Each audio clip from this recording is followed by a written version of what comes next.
Welcome back to the HDR Masterclass.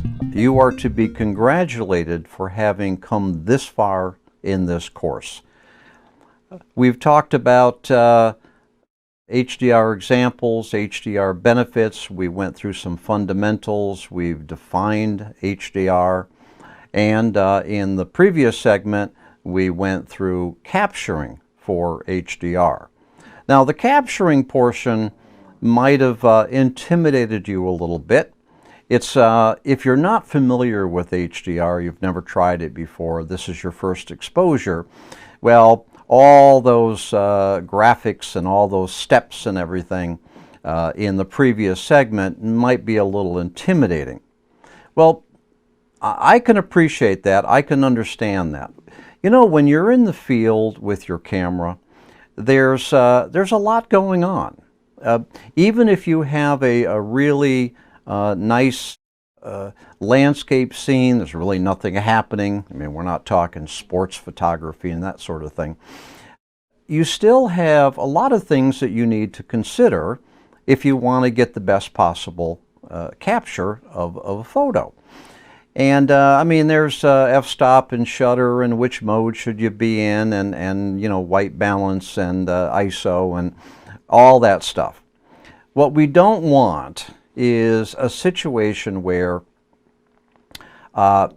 you'll abandon HDR capture because there's just too much to attend to.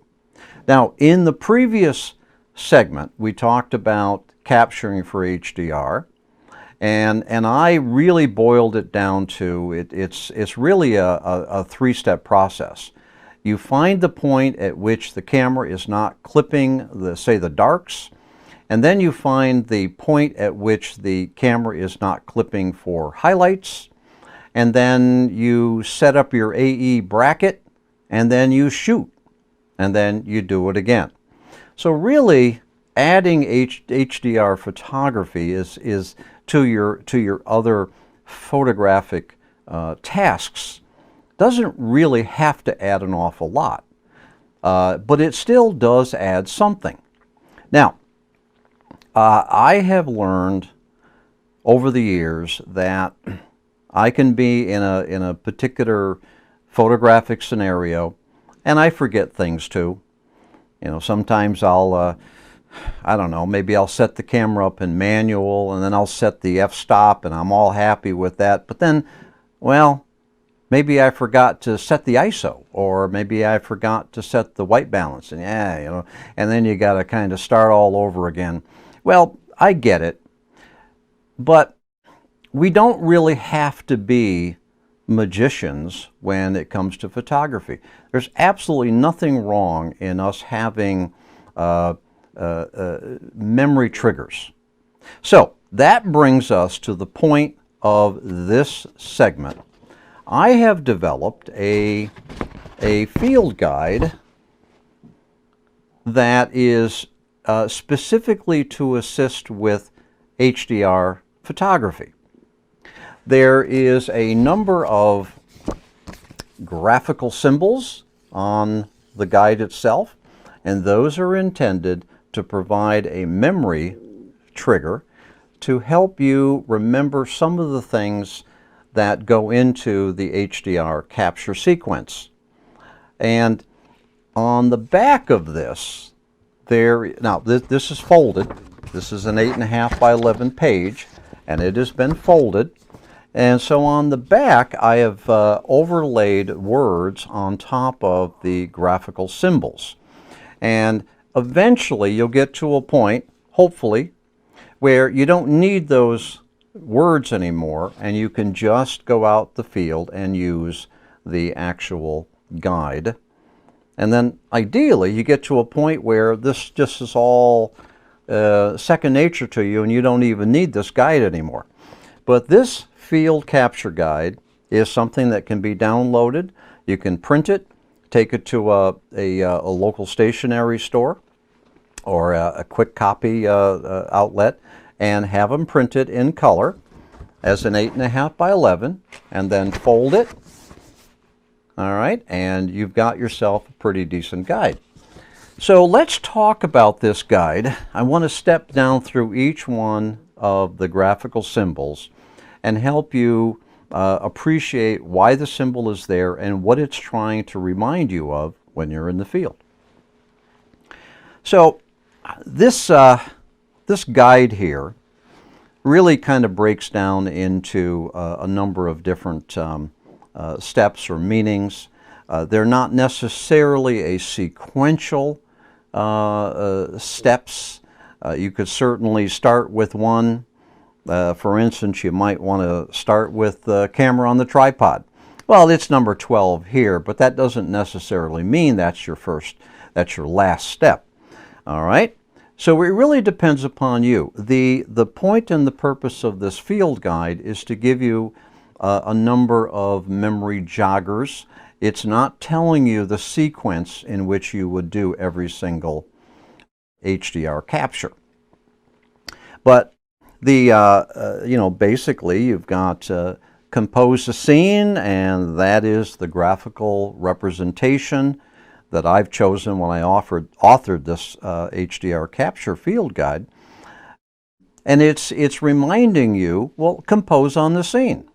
And, the next one is reminding you, well, set up your f-stop, and, set the white balance and so on and so forth. Right now, I'm going to be stepping through each one of these symbols here to give you a kind of more of a detailed understanding of what those symbols are trying to do for you. So let's go ahead and get that started. Now, this slide here is on the left.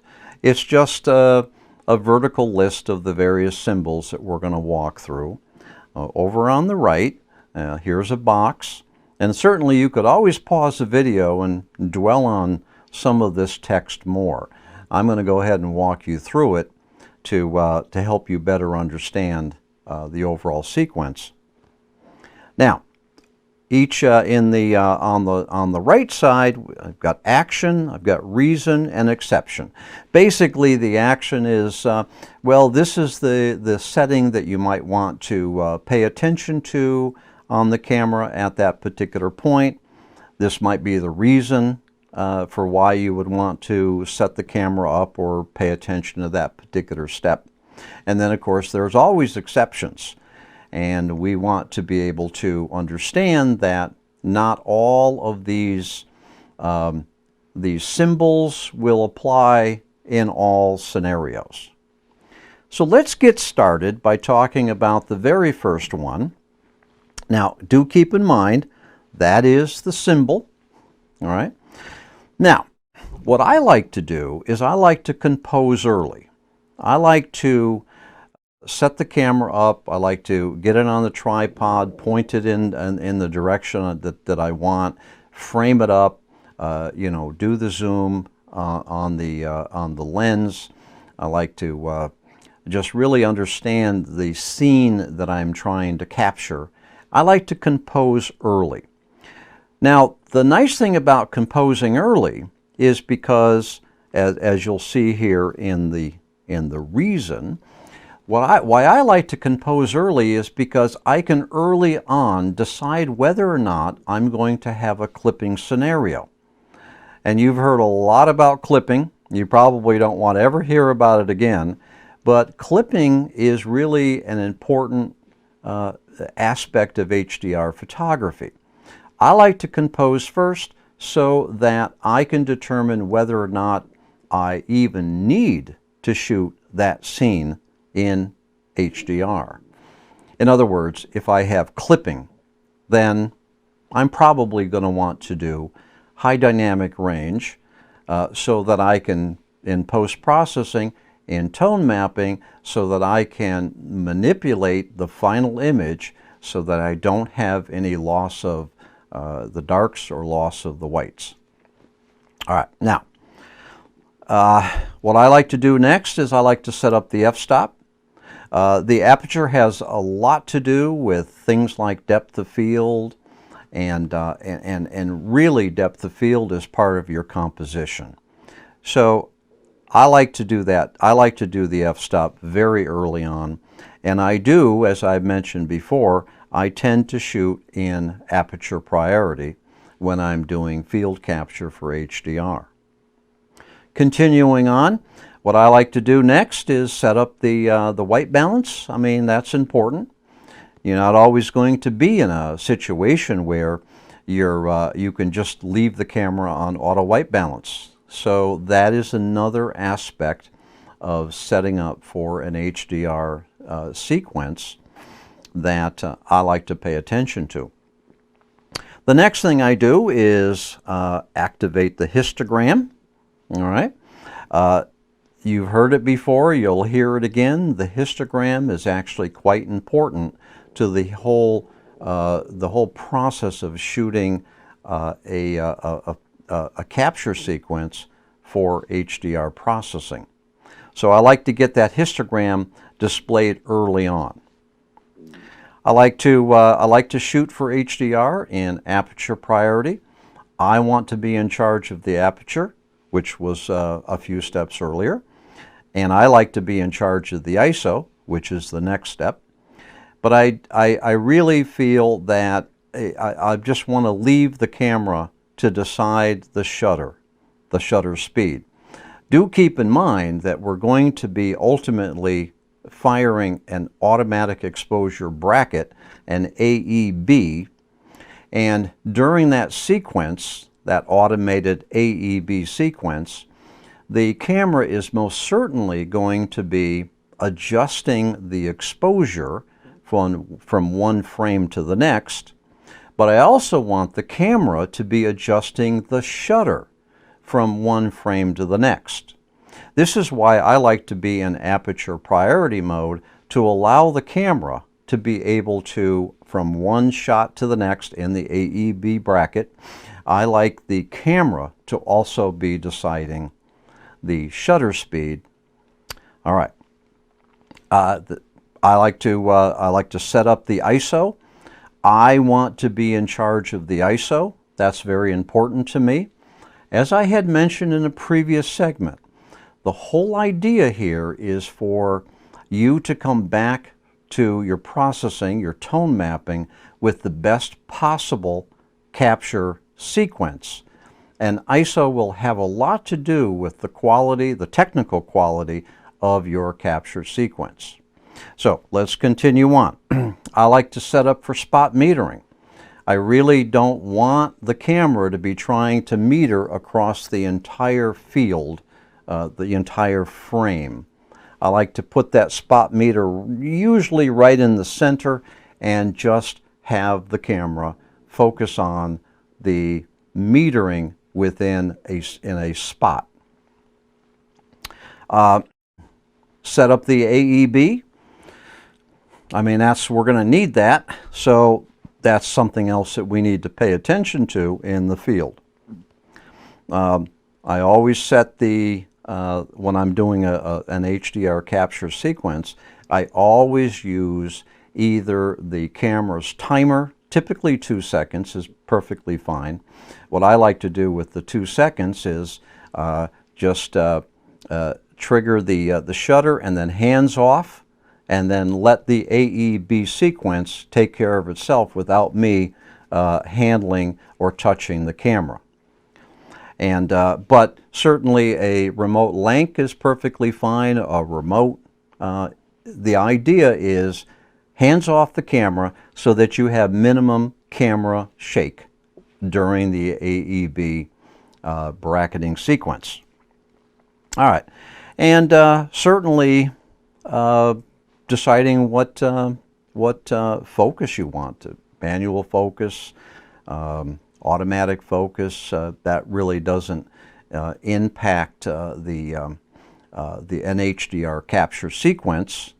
Keep in mind that you're not moving the camera, you're not repositioning the camera while the bracket sequence is occurring. The camera is stationary, and you don't really need a situation where the camera is changing the focus of the lens from one capture of the sequence to the other.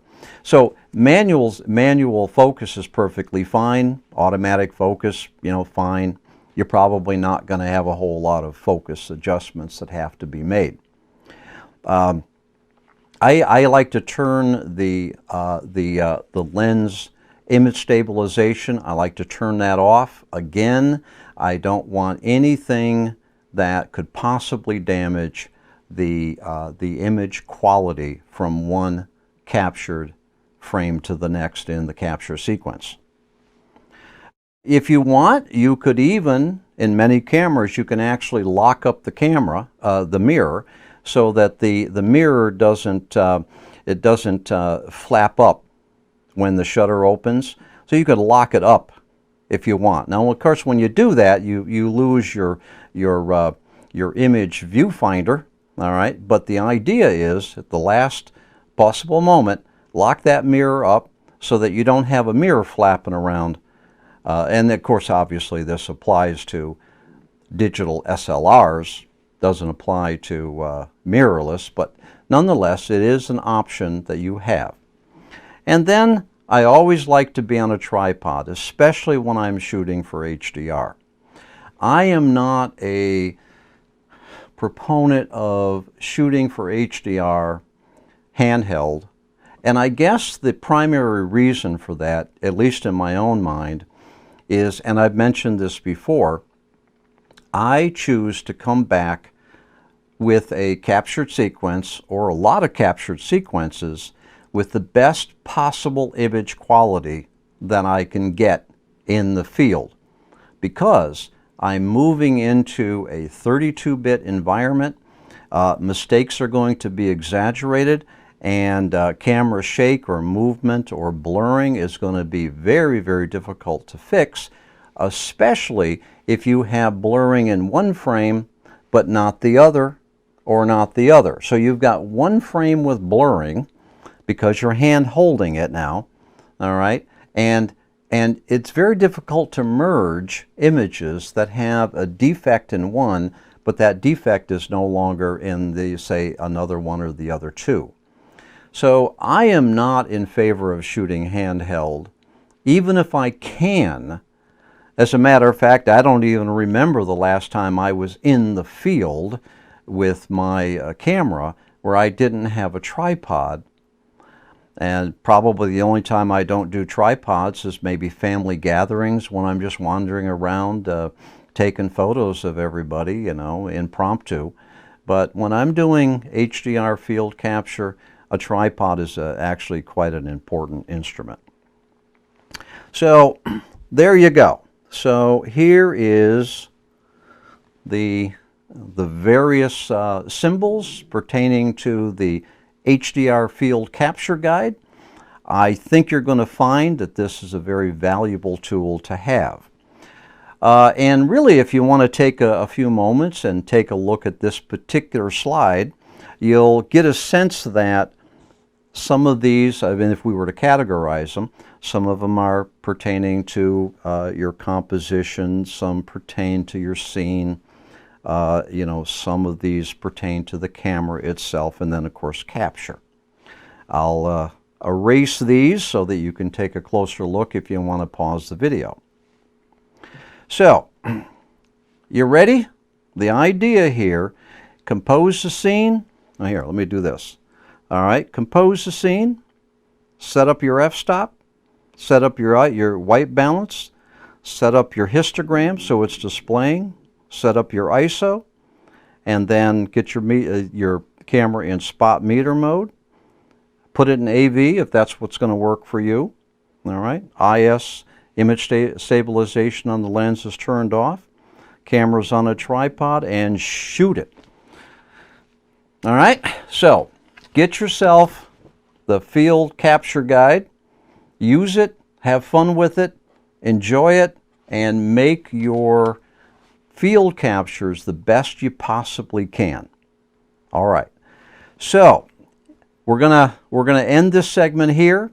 We've got a lot more coming, so please join me again in the next segment of the HDR Masterclass. So good to have you here, and I'll see you in a few minutes.